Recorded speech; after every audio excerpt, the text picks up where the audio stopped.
On April 24, 2026, the United States Navy drew a triangle of absolute, inescapable violence across the Middle East. This was not a diplomatic warning. It was a mathematical chokehold. 3 nuclear-powered supercarriers, over 200 strike aircraft, 15,000 elite sailors and Marines converging on a stretch of water just 21 miles wide. The last time the U.S. unleashed this level of synchronized, catastrophic naval power in this region was 2003. But this time, they aren't here to invade a country. They are here to financially and physically suffocate a regime.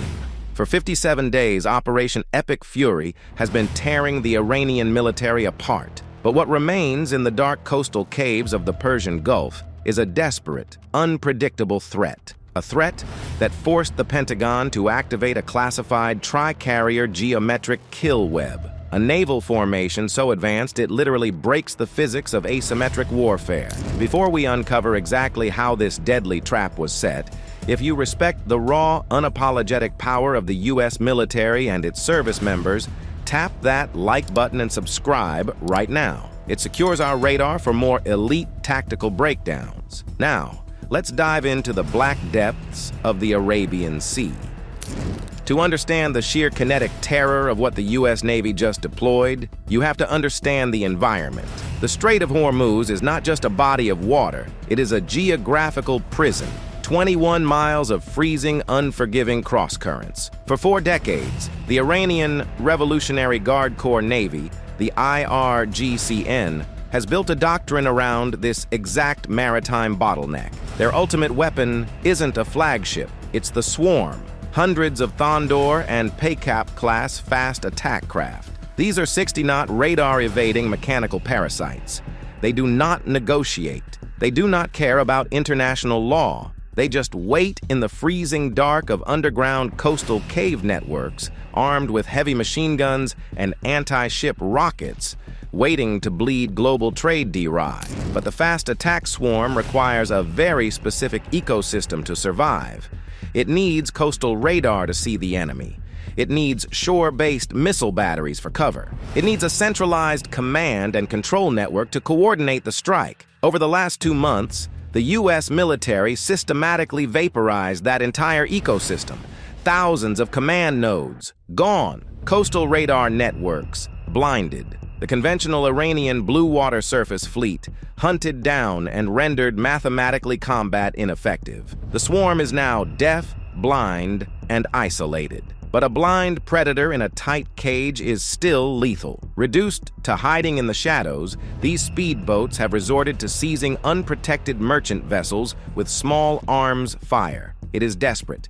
It is pathetic. But it is still a threat to global shipping. So the U.S. Navy didn't just send a destroyer to babysit the Strait. They engineered an overlapping grid of absolute aerial dominance, dividing the theater between 3 distinct, highly specialized supercarriers. Enter the USS Abraham Lincoln, CVN-72. Positioned in the Arabian Sea, this 100,000-ton monster is holding the eastern gate. But the Lincoln didn't just bring standard fighters. It brought the F-35C Lightning II. This is a 5th-generation stealth assassin. It operates with a radar cross-section the size of a steel ball bearing. Against the remaining Iranian speedboats, the physics are terrifyingly one-sided. An F-35C running at wavetop altitude is a ghost. The Iranian boat crew scanning the horizon will see nothing. Their primitive sensors will detect nothing. They will not hear the engine until the precision-guided munition is already inches from their hull. No standoff distance, no radio chatter, no warning. Target acquired, vaporized. Let me know in the comments right now. Would you rather be trapped in a sinking cargo ship in the dead of night or hiding in a submarine targeted by a U.S. Navy destroyer? Drop your answer below, because the physics of this blockade are about to get violently loud. While the Lincoln holds the east, the Red Sea western approach is dominated by the most technologically terrifying warship ever built by human hands, the USS Gerald R. Ford CVN-78. This is a $13 billion floating city powered by twin A-1B nuclear reactors. It uses electromagnetic catapults to launch aircraft with spine-breaking G-forces, generating a sortie generation rate that defies traditional logistics. But the Ford's deadliest weapon isn't its F/A-18 Super Hornets. It is the E-2D Advanced Hawkeye. The Hawkeye is not just a plane, it is a flying supercomputer. Its rotating radar array projects a 360-degree dome of absolute situational awareness out to 300 nautical miles.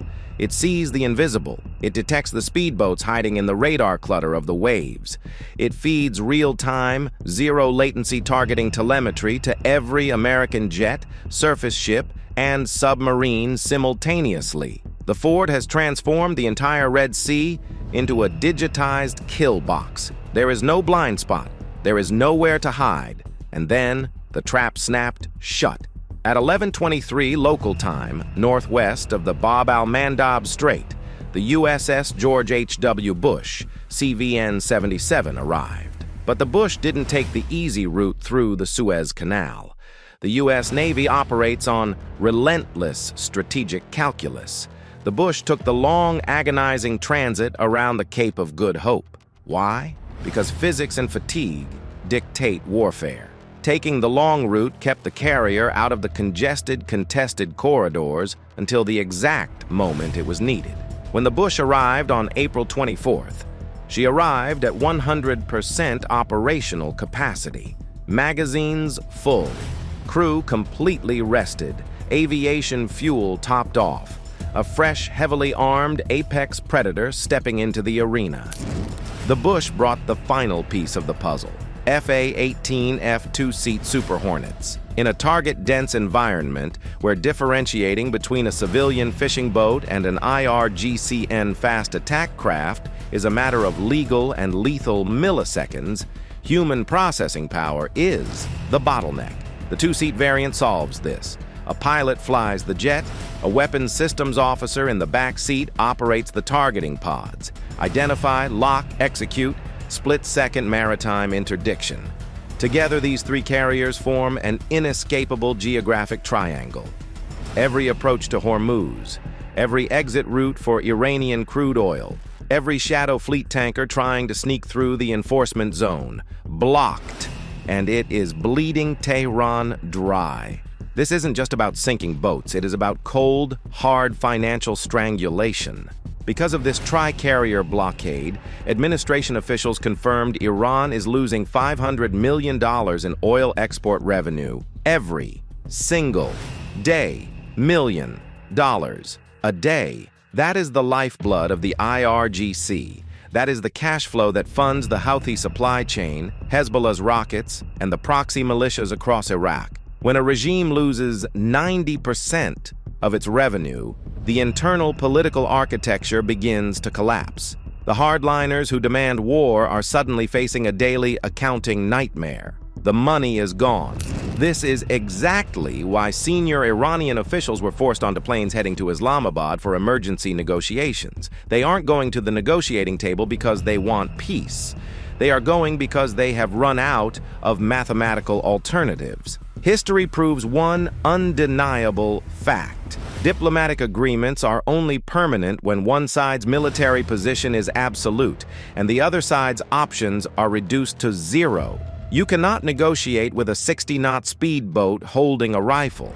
But when the United States Navy responds by parking 3 nuclear supercarriers, 12 escort destroyers, a Marine Expeditionary Unit, and Special Operations Forces off your coast, the debate is over. The George H.W. Bush didn't just close a geographic triangle.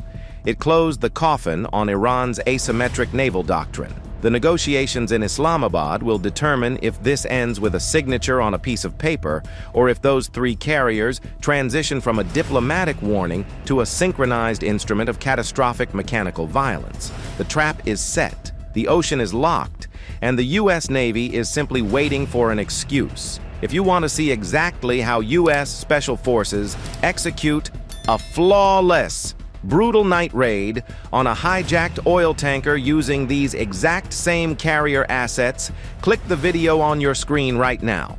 The tactical deception is absolute. See you there.